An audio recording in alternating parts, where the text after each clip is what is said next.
Boa noite, pessoal. Tudo bem? Espero que todos vocês estejam bem. Estamos aqui para mais uma conversa com vocês. O tema de hoje é intolerância à lactose e alergia à proteína do leite de vaca. Vou falar um pouquinho do meu caso, que é um desses dois. Vou contar como é que eu descobri, como é que foi, né, o meu processo. E também vou estar mencionando aqui possíveis substituições, né? Então, é uma live, é um assunto que eu gosto bastante de falar. Espero que vocês gostem e aproveitem também. Então, antes de falar de fato, né, tanto da intolerância, até mesmo da alergia, nada mais justo do que a gente começar pela composição do leite, né? Então, o leite do que é, né? O que tem dentro desse alimento. Então, ele é um complexo, né? Ele é formado aí por proteínas, carboidratos, temos vitaminas, minerais, mas a maior parte do leite ela é constituída de água. Então, aproximadamente aí 88% do leite ele é constituído de água. E dentro, né, do leite, a gente ainda tem a famosa lactose, que é considerada aí o açúcar do leite, e também temos as proteínas, que eu vou falar um pouquinho mais para frente, como é que funcionam, quais são as proteínas que estão presentes no leite e qual é o impacto, né, que esses componentes vão trazer aí para a nossa saúde. Então, antes ainda de eu falar desses dois casos, hoje, quando a gente vai no supermercado, por exemplo, a gente encontra aí diversos tipos de leite, né? A gente encontra o leite tipo A, B e o C. E também, normalmente, o leite tipo A é aquele que passou por um processo UHT, né? Que é um processo de alta temperatura em um curto período de tempo, ou uma pasteurização. E esses dois processos térmicos, ou seja, que envolve calor, ele vai fazer com que minha carga microbiana desse meu leite ela diminua. Então, isso é o que difere um leite tipo A de um leite tipo B, de um leite tipo C. Então, é a minha carga microbiana, é a quantidade de micro-organismos que eu tenho aí no meu leite. Em questão de nutrientes, tem alteração? Não, tá? Então, eu vou ter alteração nessa quantidade de micro-organismos. Então, basicamente, o leite, quando ele chega num laticínio, ele vai passar por um processo seja uma pasteurização ou um HT, né, para ele eliminar esses micro-organismos, ou ele vai passar por processos menos, vamos dizer assim, não abrasivos, né, porque nenhum ele perde a qualidade nutricional.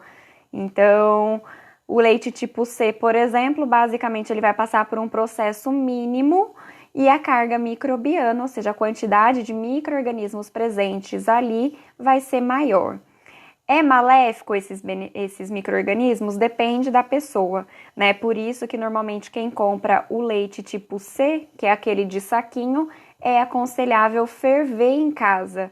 Nada mais é do que o leite tipo A passou, mas ele passou já por esse processo na indústria de uma forma mais controlada e mais rápida, né? Então, basicamente, essa é a diferença desses três tipos de leite. Então, compensa eu comprar o leite A, B ou C?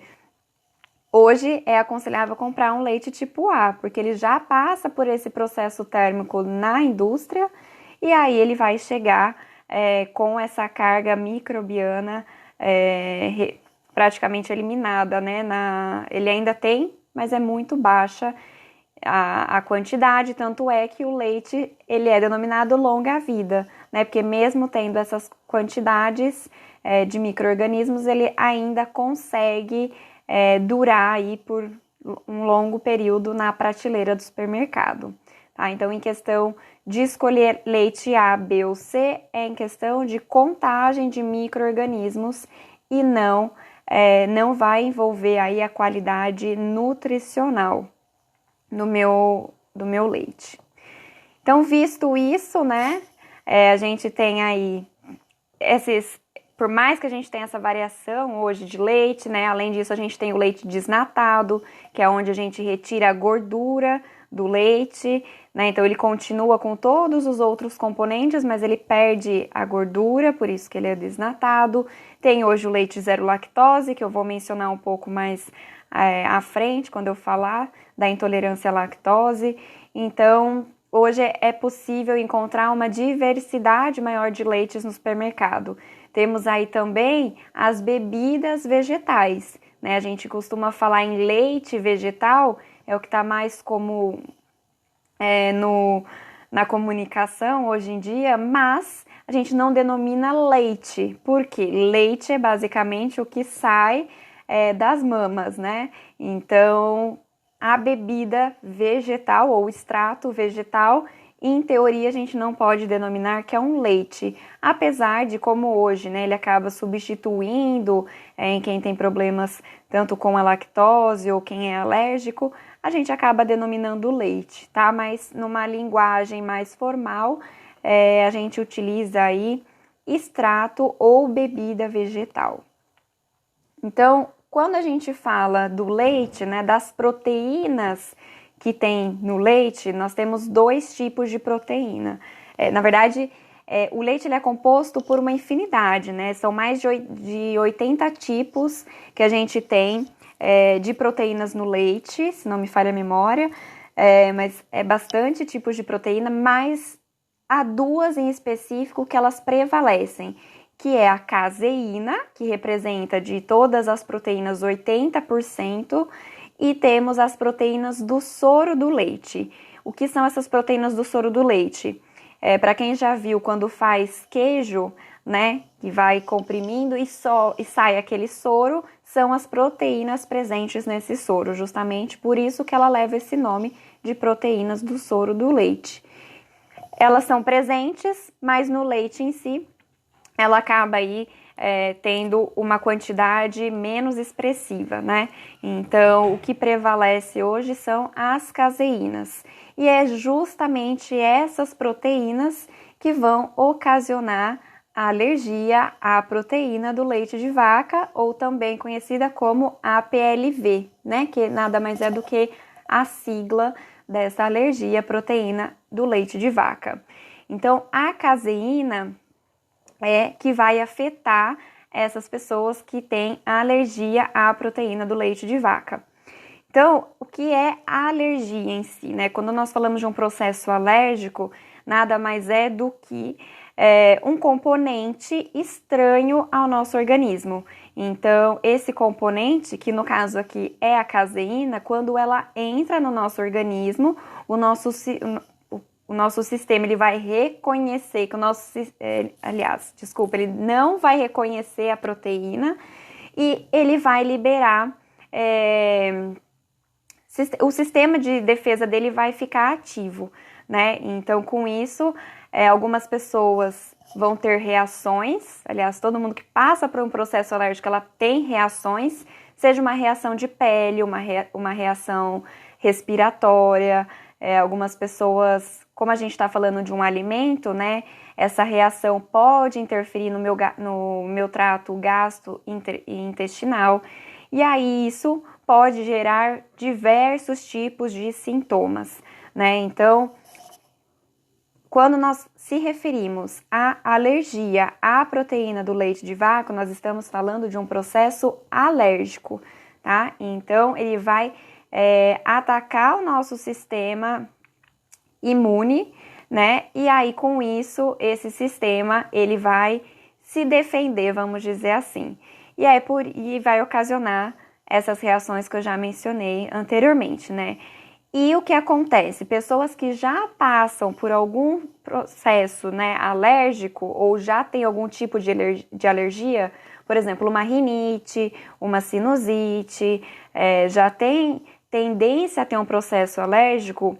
Se ela é alérgica à proteína do leite, então quando ela ingere, esses outros sintomas vão se agravar. Então, uma pessoa que tem rinite, a rinite dela, né, se ela for, né, alérgica à proteína do leite, quando ela ingere a proteína do leite, ela também pode agravar esses outros sintomas alérgicos que ela já tem, né? Então, isso acontece se ela já tem a alergia à proteína do leite. Então, não é qualquer pessoa que vai acontecer isso, né? De acelerar o processo alérgico, somente se ela tiver e ela também tiver outras alergias, como eu mencionei, a rinite, tá? Então, essa basicamente é a chave, né?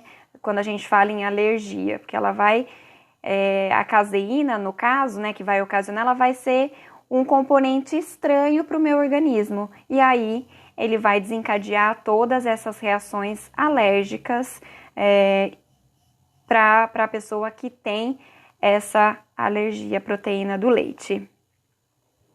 Então, como é que eu faço, né? Quais são os sintomas? Então, tem pessoas, isso é muito individual, é muito de pessoa para pessoa. Normalmente, tem essas questões de pele, igual uma alergia de outro componente. Então, pode dar reações na pele, ela pode ter reações respiratórias, ela pode desencadear algum problema gastrointestinal, então seja uma dor, uma distensão abdominal, mas normalmente acaba dando processos normais, né, de alergias. E como é que eu faço qual é o diagnóstico, né? Então, se eu tiver na dúvida, ou o médico, né, claramente, quais são os possíveis diagnósticos que a gente faz. Então, como é uma alergia, tem o teste cutâneo, né? Então, para quem não conhece, esse teste, ele é feito na pele, normalmente em adulto, ele é feito no próprio antebraço, em crianças acaba sendo feito nas costas, para a criança evitar de coçar, né, caso tenha alguma alergia. Então, são diversos componentes que é colocado uma gotinha no braço de N componentes, né? Aí tem diversos alimentos, tem medicamentos e poeira, né? Pelo de gato, cachorro, por aí vai. Então, são gotinhas concentradas, né? Desses componentes. E aí a gente vai ver através desse exame se ele dá ou não reação. Então, essa é uma das possibilidades, né? Tem também biópsia que pode ser feita, tem exames de sangue, né? Porque como é um processo alérgico, a gente consegue, pelo próprio exame de sangue, a gente consegue também ver como é que o nosso sistema imune está. Então, tem diversas alternativas. Normalmente, né, as que eu conheço, assim, que são feitas com mais frequência, é o da pele e também o exame de sangue. Então, são os dois, assim, vamos dizer, mais práticos, né? E ele vai te dar um norte, um primeiro indício aí quando você faz esses exames. E lembrando, né, eu mencionei a questão do exame de pele. Então, hoje a gente tem basicamente 8 alimentos, além da caseína, né, que está relacionada com o leite. A gente tem mais 7 alimentos aí que são potenciais alimentos alérgicos, né, que vão ocasionar uma alergia. Então, dentre eles, a gente tem o próprio leite, o ovo também é um alimento que costuma dar bastante alergia, amendoim, frutos do mar, né? Normalmente as pessoas acabam tendo aí uma restrição ao camarão, por exemplo, mas de um modo geral os frutos do mar eles tendem a ocasionar um tipo de alergia, castanhas, soja e o trigo, né? Então numa outra live eu acabei falando um pouco do trigo e aqui a gente tem basicamente esses são 8 dos alimentos que mais causam alergias. Tem outros, né, claramente, mas esses são os que proporcionam alergia em um maior número de pessoas. Todo mundo tem alergia? Não, né? Tanto é que tem pessoas que comem frutos do mar tranquilamente, tem pessoas que tomam leite tranquilamente, então é muito individual, Então, tem pessoas que têm, tem pessoas que não. Então, para saber, como eu mencionei, pelo teste cutâneo é possível já saber de uma boa parte e também pelo exame de sangue é possível, tá? Então, reforçando que quando nós falamos de alergia à proteína do leite de vaca ou a PLV, nós estamos falando de um processo que vai atacar o nosso sistema imunológico, né? Então, ele vai ocasionar uma alergia, é um corpo estranho no nosso organismo. Oi, Clarinha! Então, vale a pena lembrar disso para não fazer confusão com a intolerância à lactose que eu vou mencionar agora, né? Então, primeiramente, qual é a principal diferença entre a alergia ao leite de vaca ou alergia à proteína do leite de vaca para uma intolerância à lactose? A intolerância à lactose, ela não é um processo alérgico, tá? Então, ela não é que quando eu vou consumir o meu organismo não vai reconhecer a lactose. Não é isso que acontece, tá? Então, a primeira diferença que a gente já tem entre a alergia e a intolerância é justamente essa. Por isso que a gente fala de intolerância à lactose, a gente não fala de alergia à lactose, porque não é um processo alérgico, tá? E temos agora sim a alergia à proteína do leite de vaca. Então, são dois casos completamente diferentes. São dois componentes que estão em um mesmo alimento, mas eles não vão desencadear a mesma reação, tá? Então, na alergia, a gente tem esse processo alérgico que nós vamos precisar aí do nosso sistema imunológico bem... Ele que vai tentar combater, né, esse componente estranho, que no caso é a caseína, que é a proteína do leite. E do outro lado, nós temos a intolerância à lactose. Então, reforçando, a lactose é como se fosse o açúcar do leite.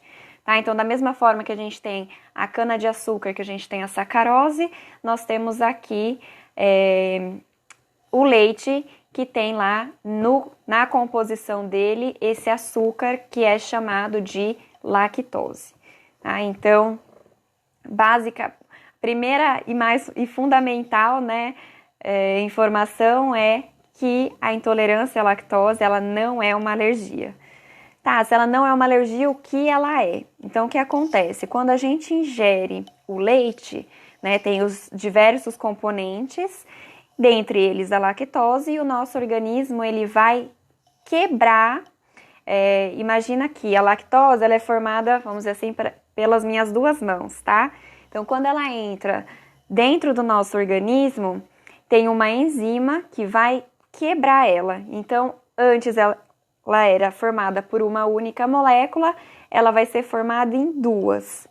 Quem tem intolerância à lactose não consegue fazer essa quebra, tá? Por quê? Porque ou ela tem baixa quantidade dessa enzima que faz essa quebra, ou ela não tem nada dessa enzima, tá? E aí, por ela não ter essa enzima, o que vai acontecer? A gente vai ficar com essa molécula grande, né? Ela não vai conseguir ser quebrada, e aí isso vai ocasionar diversos problemas. Por quê? Aqui eu tenho a lactose, tá? Quando a minha enzima age, ela vai quebrar a lactose em dois outros açúcares. Um deles é a glicose e o outro é a galactose. Então, qual que é a diferença? Sendo que os três são açúcares, né? Tamanho da molécula. Então, imagina, tem molécula que é grande, tem molécula que é média, tem molécula que é pequenininha. Então, isso é o que vai diferenciar, basicamente, a estrutura, tá? A gente tem estruturas diferentes aqui. Então, quando o indivíduo, né, ele não tem, ou ele tem baixa quantidade dessa enzima, que é chamada de lactase, ele não consegue fazer a quebra, ou ele faz uma quebra parcial, ou seja, algumas lactoses ele consegue quebrar, outras não. E aí o que acontece? Essa lactose fica lá no meu organismo, eu não consigo absorver essa lactose, E aí, quando ela vai lá quando isso tudo acontece lá no intestino delgado, tá? E aí, como eu não consigo ter essa quebra, eu não consigo absorver, ela pode fermentar. Então, as bactérias presentes já no nosso organismo pode fermentar essa lactose lá dentro, né? Porque é um açúcar serve de, vamos dizer assim, de comidinha aí para as minhas bactérias presentes no meu organismo. Então, não quebrei, vai fermentar e aí eu posso ter diversos sintomas, né? Então, eu posso ter dores abdominais, posso ter diarreia, posso ter flatulências.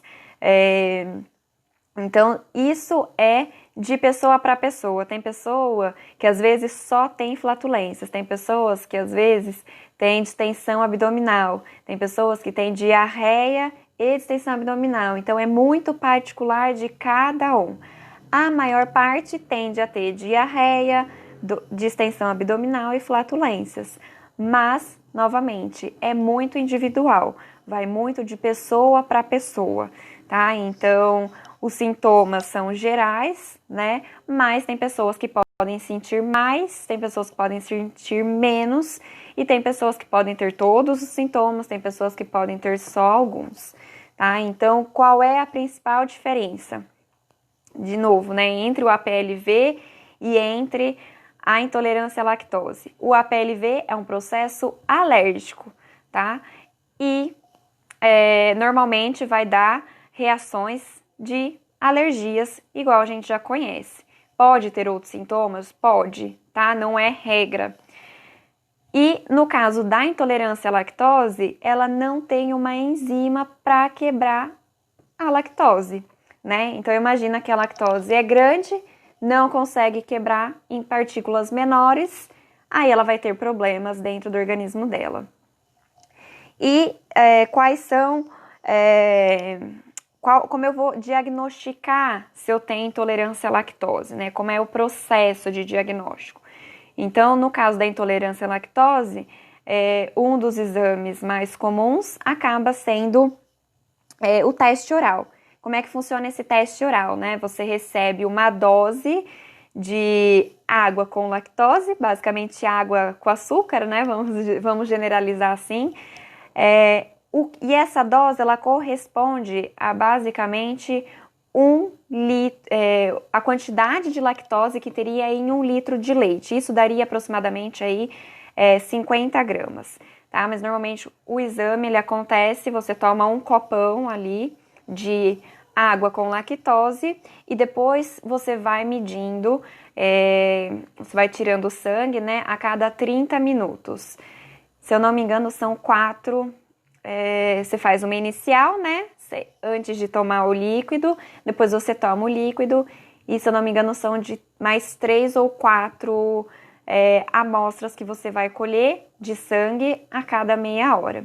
Então, esse é um dos testes possíveis para estar sendo feito para descobrir a intolerância à lactose.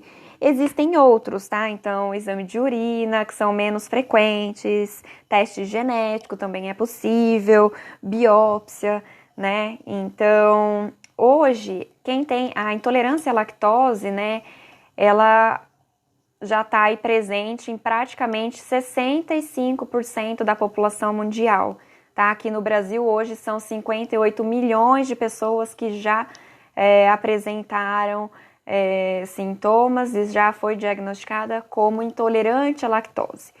Não tem uma idade fixa, tá? O APLV também não tem uma idade certa para aparecer.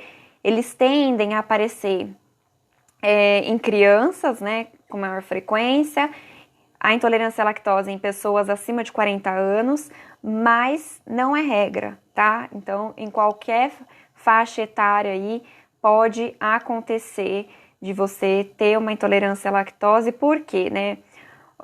Hoje, se a gente pensa que é uma enzima que quebra, se o nosso organismo, por algum motivo, produz menos ou para de produzir essa enzima, a gente vai desencadear uma intolerância à lactose. Tem como eu saber se isso vai acontecer, quando vai acontecer? Não, né?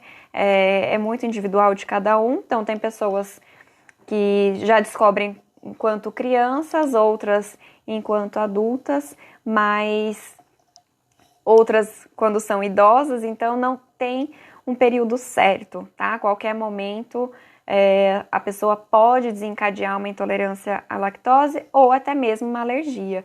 Então, o nosso organismo, como eu disse, né, a alergia, no caso, ele é um sistema de defesa do organismo. E às vezes esse sistema de defesa agia de um jeito e pode agir de outro.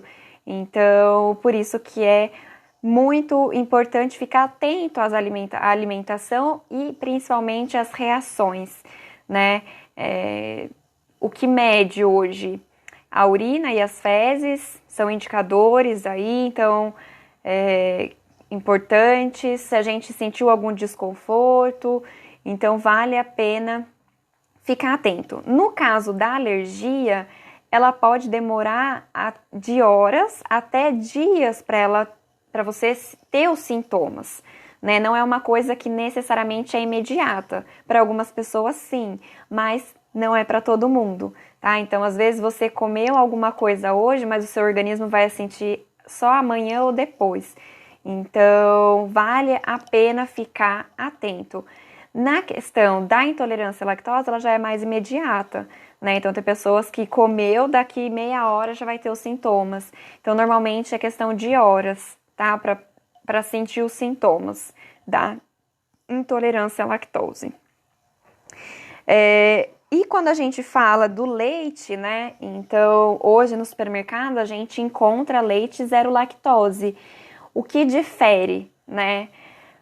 Porque quando eu compro o meu leite zero lactose, já foi adicionado a enzima lá no processo industrial, né? Então, essa enzima já foi adicionada no meu leite, já teve essa quebra, então a minha lactose, ela já virou glicose e galactose, então virou moléculas menores e que meu organismo agora vai conseguir absorver, tá? Então, esse processo, ele acontece lá na indústria e acaba facilitando, né? Então, foi um passo aí grande. Como eu mencionei, muitas pessoas hoje passam por essa intolerância, né? Apresentam essa intolerância. Então, foi um passo muito importante. Uma outra alternativa que hoje tem já diversas marcas para comprar é a questão da própria enzima, né? Onde a pessoa, ela compra a enzima, que são cápsulas, né? Ela ingere e aí ela consegue consumir os alimentos normalmente, porque ela vai estar abastecendo, colocando a enzima no corpo dela. A enzima que falta, ela está adicionando lá e aí ela consegue consumir os produtos normalmente. Diferentemente, isso não acontece para quem tem alergia à proteína do leite de vaca. Por quê? Como é uma reação do meu sistema imune, hoje a única opção é não consumir leites e derivados, tá? Porque a proteína não tem, né? O que a gente fazer. Então, nesse caso, para quem tem a alergia, não tem a opção igual o intolerante à lactose, né? Então, é muito comum, às vezes, quem tem alergia, escutar para ir lá e tomar o remedinho, né? Ou tomar a enzima.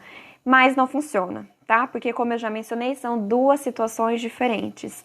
A primeira, que é a PLV, ela vai ser um processo alérgico, e a segunda é a falta de uma enzima, tá? Então, essa enzima, ela não consegue quebrar, né, como a gente não tem a enzima, a pessoa que sofre de intolerância à lactose, como ela não tem, ou ela tem baixa quantidade, ela não consegue quebrar minha molécula maior de lactose em moléculas menores para ela conseguir absorver.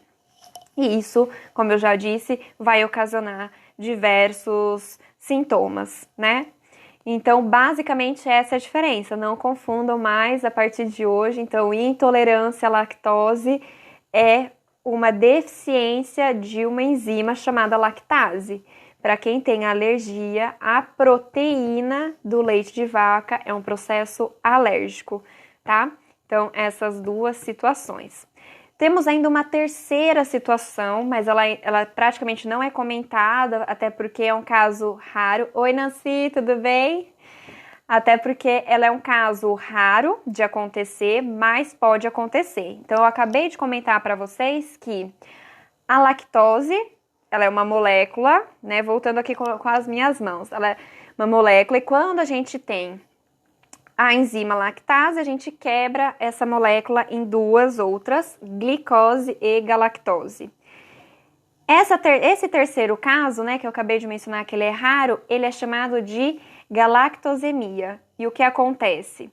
Né? Então, quebrei a lactose, gerei glicose, que é a nossa principal fonte de energia, e galactose, que é um outro açúcar menor, tá?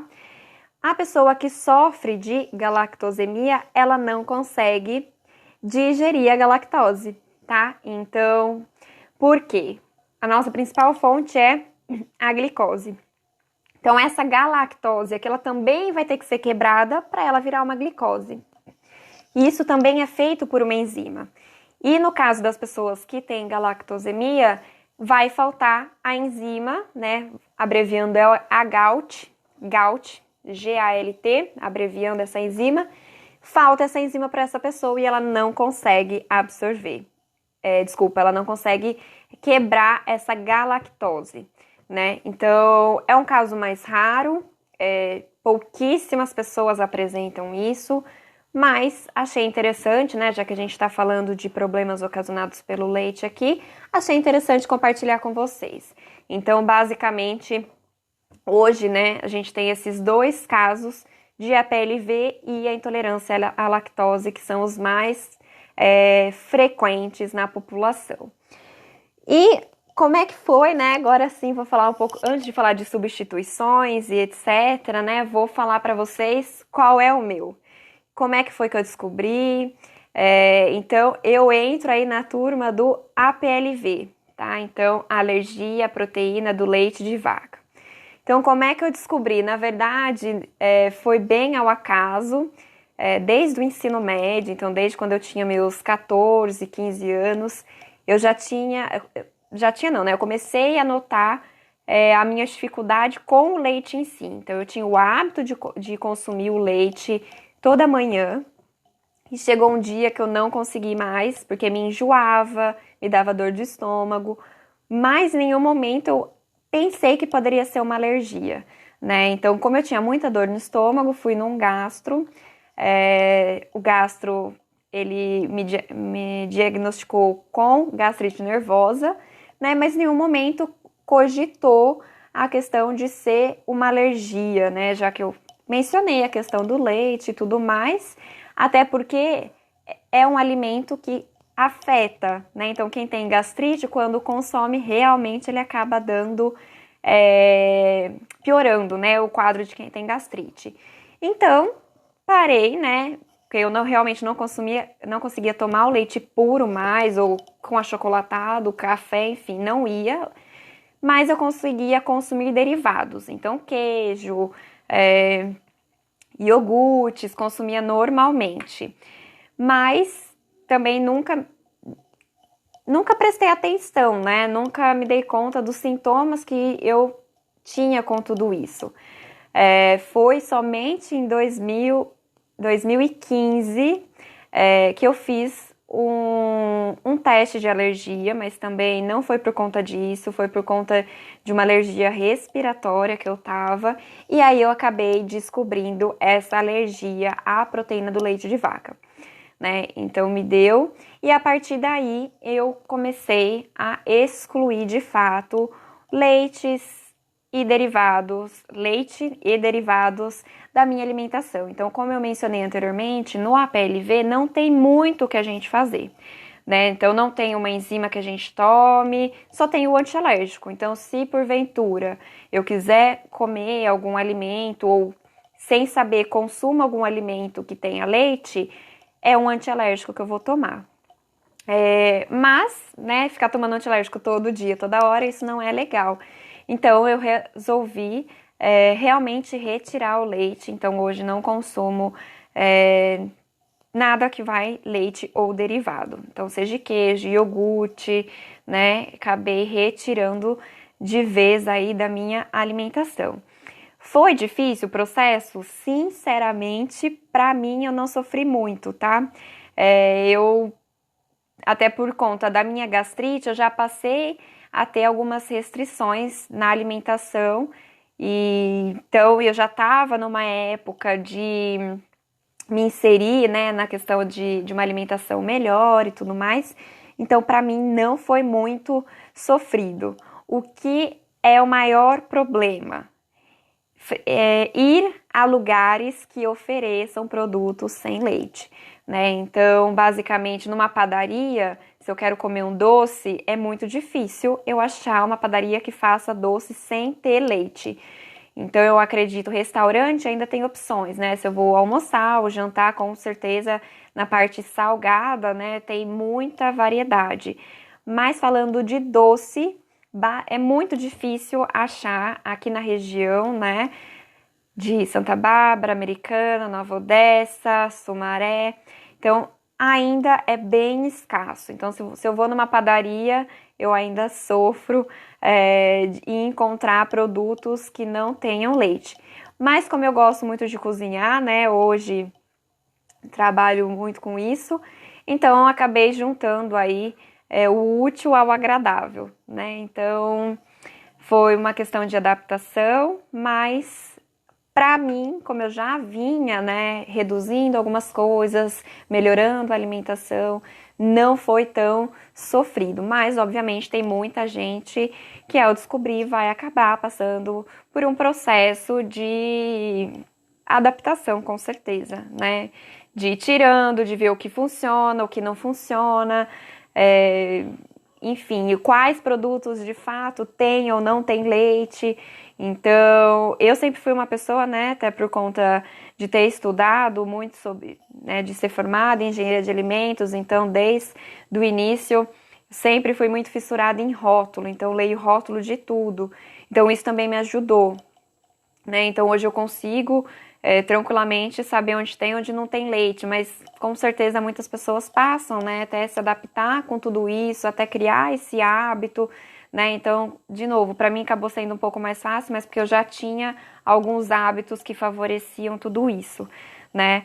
Então, já achei biscoito de polvilho com leite, chocolate, às vezes, por mais que você compre um chocolate que é 60, 70% cacau, ainda é possível encontrar leite, né? Então, é importante para quem tem ficar muito atento à rotulagem, porque às vezes pra gente, a gente olha, bate o olho e fala, é impossível que esse produto tenha leite, e às vezes tem, né? Então, às vezes a indústria usa para ganhar em textura, para melhorar sabor, então é passível de acontecer, por isso que a leitura de um rótulo é muito importante, tá?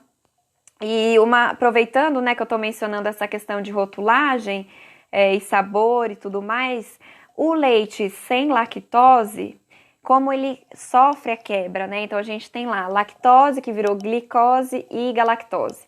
A glicose, ela é bem mais doce do que a lactose. Então, lembrando, né, são outros tipos de açúcar, moléculas diferentes, e o poder de doçura é diferente também. Então, para quem compra, né, para quem sofre de intolerância à lactose e compra um leite zero lactose, pode ter essa percepção de doçura, justamente porque ele acaba sendo mais doce por conta da glicose que passa a ficar presente ali ao invés da lactose, tá?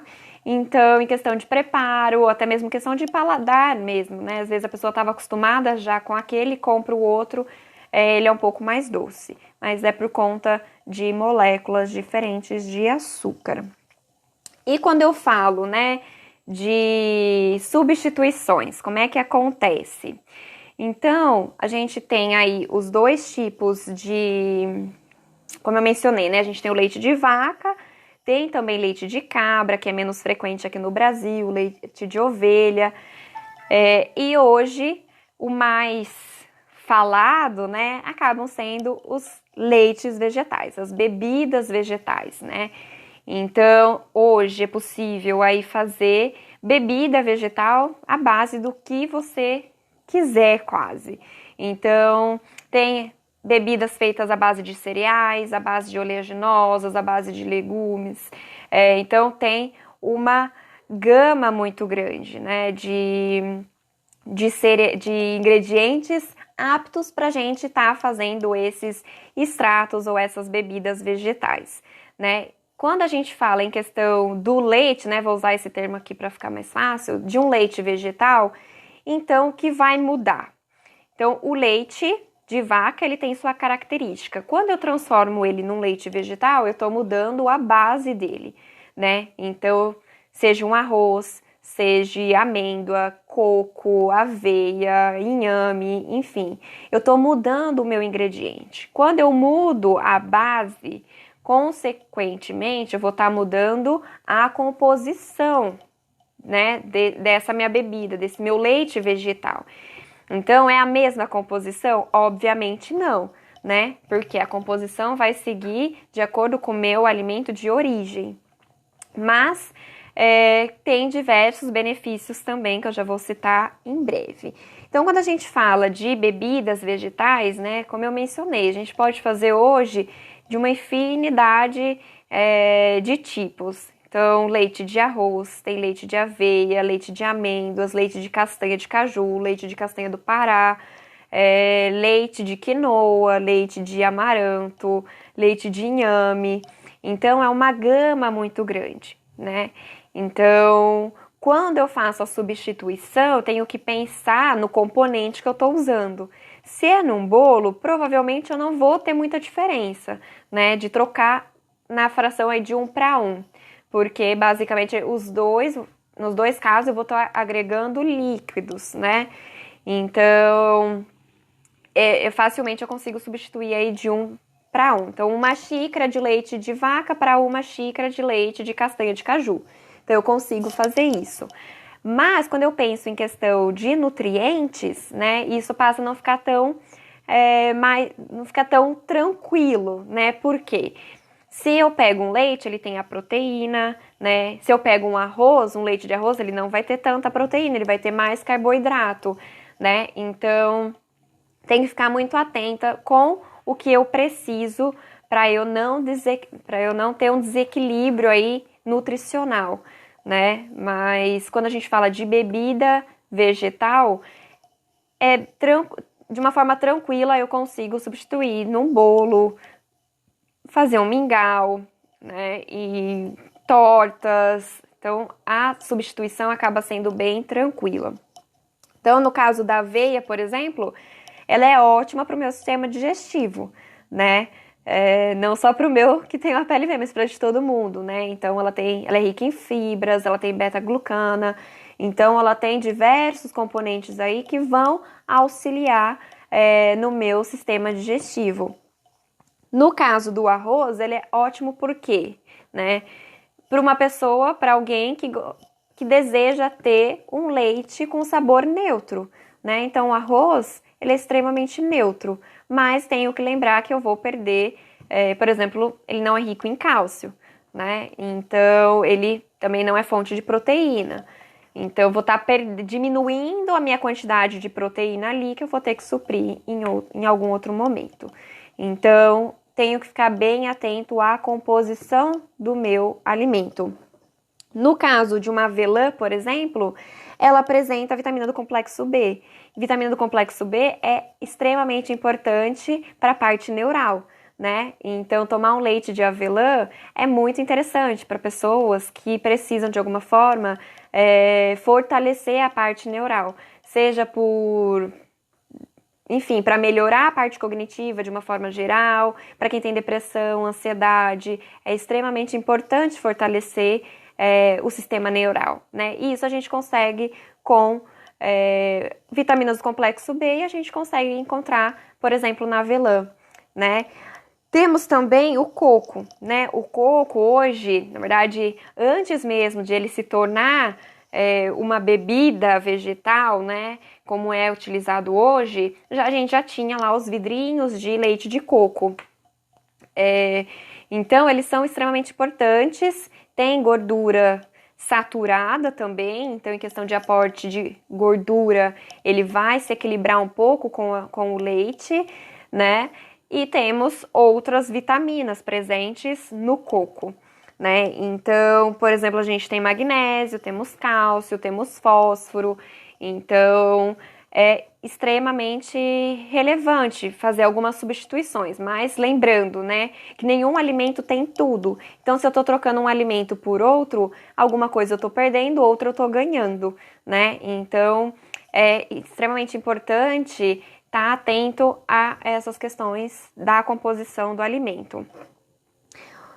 Um estudo feito em Campinas, eles fizeram um estudo com o consumidor, né, para entender, dentre os leites vegetais, quais eles preferiam, quais eles tinham intenção de comprar, qual eles não tinham, né, e pôde-se notar que a aveia era um dos que apresentou maior intenção de compra, né, então, talvez por ser mais barato, acaba sendo acessível.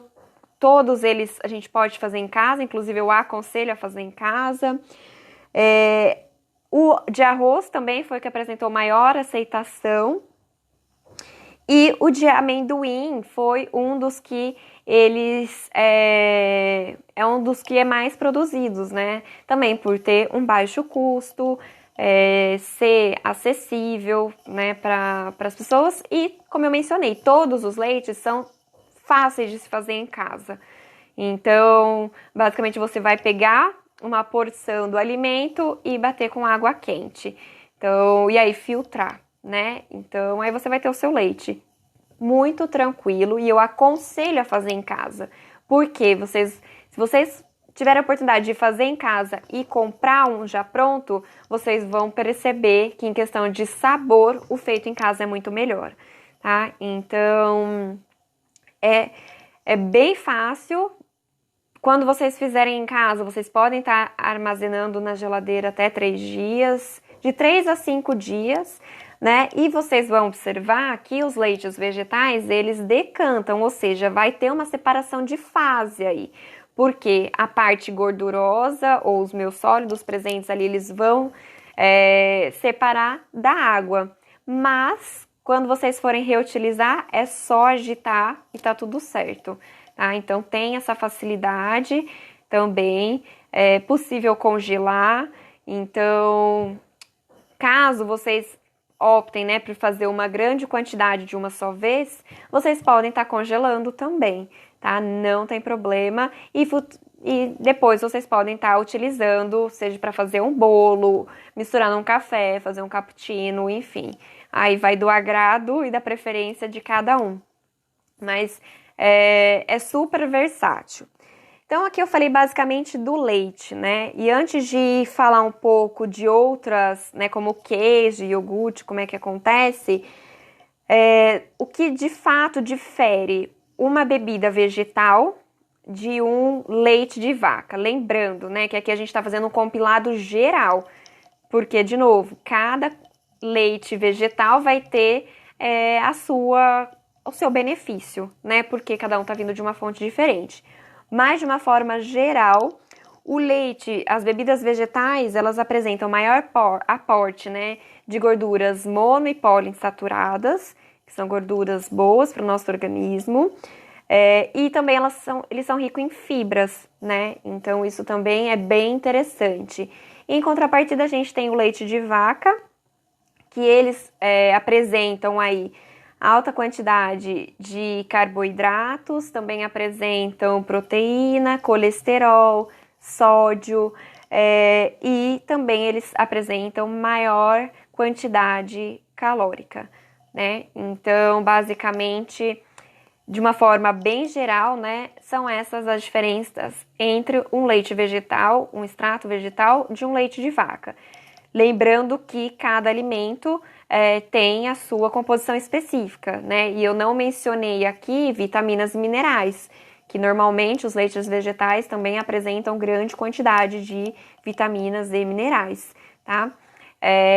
Inclusive, tem bebidas, né, vegetais que vão apresentar a quantidade até similar de cálcio. Muitas pessoas ficam preocupadas por conta do cálcio, de leite ser uma fonte de cálcio, mas tem várias bebidas vegetais que chegam muito próxima e algumas até quase extrapolam um pouco, né, a quantidade de cálcio presente no leite de vaca. Então, tem problema essa substituição?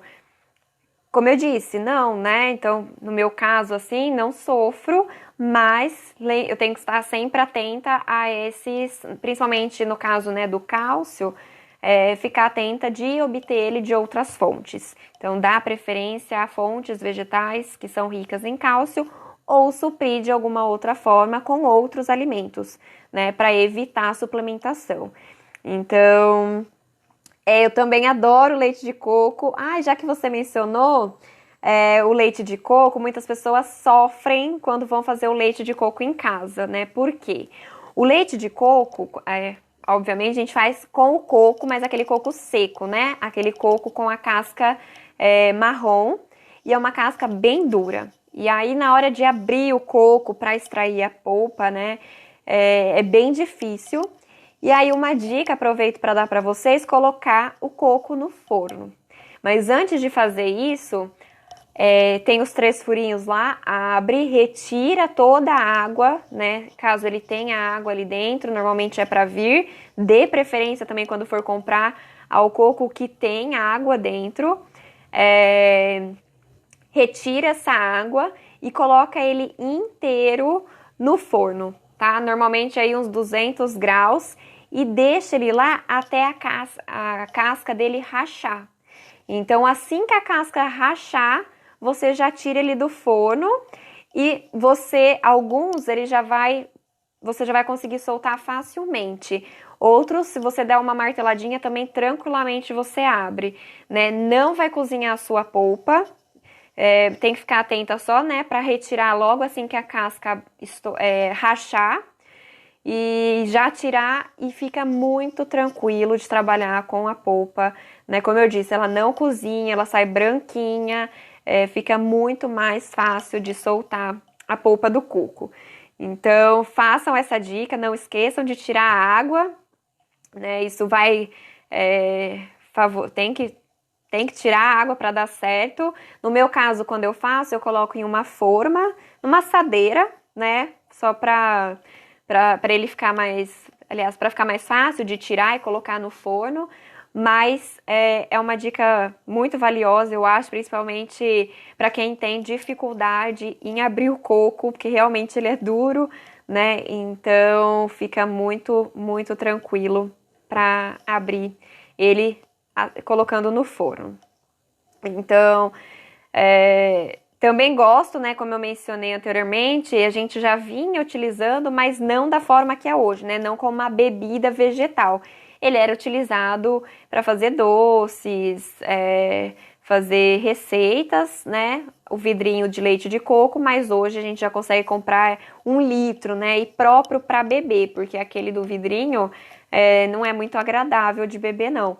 E quando você faz, ele fica muito mais saboroso, né? Vale muito a pena. Então, para as bebidas vegetais, acaba sendo mais tranquilo, né? Porque, como eu mencionei, você vai estar trocando um componente por outro, mas as substituições acabam sendo mais tranquilas. Quando a gente pensa em questão de cremosidade, como um creme de leite, né? Que também vem do leite, a gente tem a manteiga, temos iogurtes, né? O cream cheese, por exemplo, né? Falando especificamente do creme de leite e do cream cheese, que eles vão dar aí uma cremosidade, seja num estrogonofe, às vezes eu quero fazer um doce ou até mesmo, enfim, uma carne com algum molho rosé, uma lasanha que eu preciso de uma cremosidade, o que eu faço, né? Então, tem algumas estratégias também, alguns alimentos que a gente consegue fazer. Eu, particularmente, gosto muito do inhame, né? Eu acho super versátil, ele tem um gosto neutro. Então, cozinha, bate, já vai formar um creme que você consegue utilizar aí em diversas preparações. E por ele ser neutro, pode ser tanto uma preparação doce como uma preparação salgada. Tem a biomassa de banana verde também, que é super útil, dá uma cremosidade. Além disso, você agrega prebióticos nas suas preparações, então é bem interessante, ajuda no trato, no bom funcionamento do intestino, né? Então, além de ser prebiótico, que fortalece as bactérias boas que a gente tem aqui no intestino, então vale muito a pena pensar nessas substituições, né? No caso, também temos a soja, né? O tofu, que também ele agrega cremosidade, então se a gente compra o tofu e bate ele no liquidificador, ele também vai virar uma pasta cremosa. Também a gente pode usar para doce, salgado, uma infinidade de possibilidades aí. E é um ingrediente, né? Os três são ingredientes super versáteis. Seja a biomassa, o inhame, seja ai meu Deus, fugiu o tofu. Então são três ingredientes super versáteis. Os três também têm assim praticamente sabores neutros e que você consegue agregar outras fontes de nutrientes sem precisar do leite, né? Então, eu me lido muito bem. O tofu é um dos que eu menos uso, né? Acabo optando mais, uso bastante o inhame, gosto muito do inhame. E eles são bem fácil de achar, não é caro. E é só você cozinhar, bater e tá pronto ali um creme vegetal tranquilo para você usar aonde você quiser. E também, né, quando a gente fala de leite vegetal, a gente tem que ficar muito atento quando eles alegam ser baixo em calorias, por exemplo, ou rico em vitamina B12, por exemplo. Por quê? Normalmente, se o meu ingrediente não traz aquela vitamina, por exemplo, eles vão adicionar. Tem problema? Com certeza não. Mas algumas pessoas, algumas indústrias, né, elas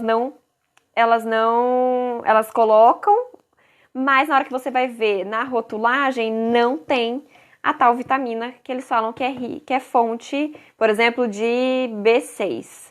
Né, B2.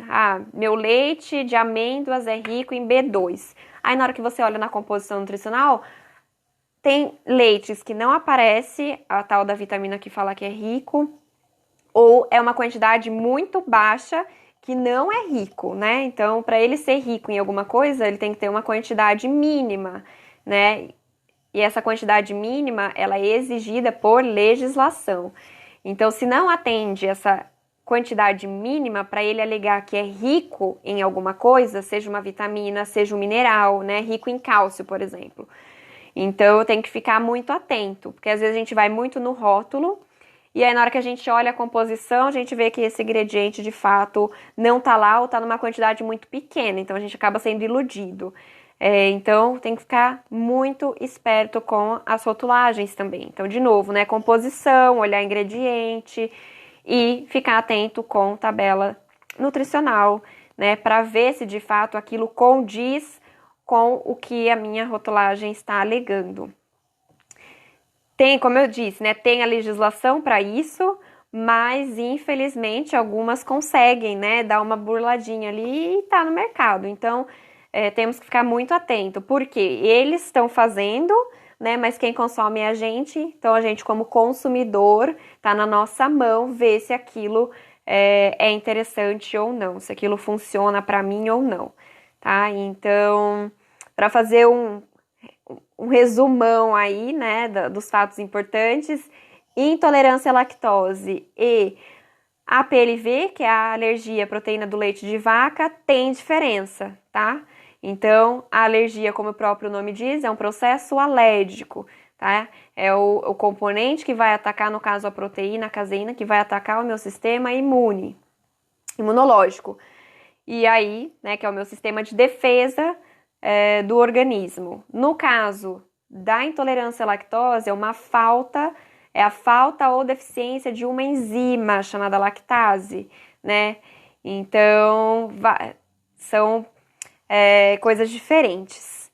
Quando for comprar, olhem bem a rotulagem, tá? E o meu recadinho para vocês era esse. Tô com uma contagem aqui que logo vão fechar a minha live. Então, obrigada para quem conseguiu participar e na semana que vem tem mais. Super beijo e até a próxima.